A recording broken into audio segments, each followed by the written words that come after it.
Haleluya. Saya suka menerangkan ini seperti kalau ada orang yang ditawan oleh perompak atau kapal bajak laut. Dia ditawan lalu dijadikan ABK, artinya orang yang kerja di situ jadi budaknya. Apa saja kata perompak ini, ya, hambanya itu, budaknya itu harus ikut. Ya, bersihkan kapal, bersihkan. Apa bikin? Bentar-bentar, karena dia memang setan kerja mencuri, membunuh. Itulah Tuhan kita sebelum kita selamat. Efesus 2 ayat 1 dan 3 berkata, kamu taat kepada penguasa jahat di udara itu. Ya, nggak bisa nggak. Makanya kita kepada siapa kita taat, jadi hambanya.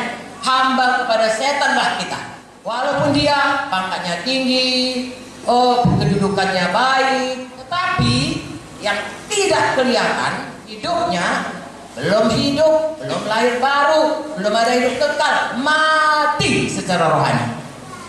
Itulah hidup kita. Itulah yang ditanamkan waktu baptisan. Dan kemudian waktu kita bangkit dari air itu proklamasi kita. Aku sudah kejadian baru, hidup dalam Yesus. Aku hamba kebenaran, hamba Yesus. Yesus Tuhan. Itulah dia. Dan tadi kita baca, karena itu kalau kamu dibangkitkan bersama dengan Kristus, cari perkara yang di atas, di mana Kristus ada, duduk di sebelah kanan Allah. Artinya, sesudah kita selamat, kita dibaptis, hidup barulah kita, hanya memikirkan perkara di atas. Bagaimana dengan perkara di bumi ini? Matius 6:33, saudaraku. Carilah dahulu, pikirkan dahulu kerajaan Allah. Kemudian sekaliannya ditambahkan kepada saudara. Jangan terbalik. Saudaraku, kalau ada kuda, kereta, ya kudanya di muka, keretanya di belakang. Kalau keretanya di muka, kudanya di belakang, keretanya nggak maju-maju. Iya kan? Kudanya disorong-sorongnya nggak maju-maju. Tapi begitu diganti, kudanya taruh di muka, langsung diseretnya kereta. Hidup kita pun begitu. Cari dahulu kerajaan Allah, maka segala berkat ini akan datang kepadamu. Bilangan 28 berkata, maka saudara lebih suka, saudara kejar, kadang-kadang nggak dapat, kadang-kadang dapat, atau berkat itu mengejar saudara. Dikejar, saudara mengejar berkat, atau saudara yang dikejar berkat. Nah, itulah jadi kalau kita bersungguh-sungguh hati hidup di dalam jalan Tuhan. Haleluya. Mengapa kita mau begitu? Karena mata kita memandang kepada kekekalan. Haleluya. Saudaraku, manusia ini pertama, ya, kita diciptakan segambar dengan Tuhan. Tuhan itu adalah Tuhan yang kekal. Jadi dalam hati kita ada kode, ada naluri, ya, ada satu drive, ya, satu dorongan itu selalu mau hidup kekal. Karena itu memang ditaruh di dalam hati kita. Buku Khotbah mengatakannya, ya, Tuhan menaruh kekekalan dalam hati manusia. Tetapi saudaraku, firman Tuhan berkata, hidup kekal itu hanya dua tempatnya. Kalau tidak di sorga, tidak ada tempat di tengah-tengah. Ya. Sekali masuk ke sorga, sorga selamanya. Sekali masuk ke neraka, neraka selamanya. Dan itu ditentukan selama kita ada di dunia ini. Jadi sebenarnya bagaimana secara kita memandang dunia ini? Biarlah saya cerita lagi kepada saudara hal-hal yang tidak kelihatan ini. Bisa saudara bayangkan Tuhan kita itu Alfa dan yang awal, nggak tahu itu, ngeri juga membayangkannya itu. Berapa tahun lah itu, yang awal itu. Kapanlah Tuhan itu ada? Nggak tahu kita, tapi Dia ada. Dialah yang awal.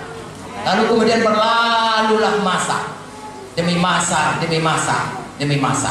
Haleluya. Adalah masa, kalau dari Alkitab dimulai dengan penciptaan. Tuhan sudah ada jauh sebelumnya. Berapa lama? Tuhan adalah yang tahu. Haleluya. Lalu datanglah masa penciptaan. Jadilah bumi ini.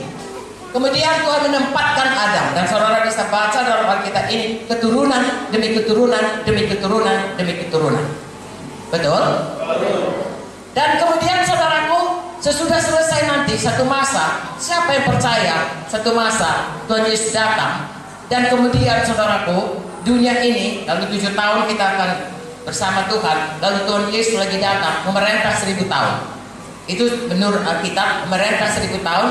Kemudian nanti akan terjadi perang, saudaraku. Lalu semua setan masukkan ke dalam api kekal selamanya. Lalu bumi baru, turunlah Yerusalem baru, dan kita selama-lamanya bersama Tuhan Yesus. Saudaraku, dari awal sampai penciptaan, sampai kemudian Tuhan Yesus, saudaraku, pulang kembali 1000 tahun, sampai kemudian ada Yerusalem baru. Kemudian saudaraku, ada masa kekal selama-lamanya. Jadi saudara bisa bayangkan, saya, saudara hidup di bumi ini berapa tahun pun lamanya. Mazmur 90 berkata umur manusia 70-80.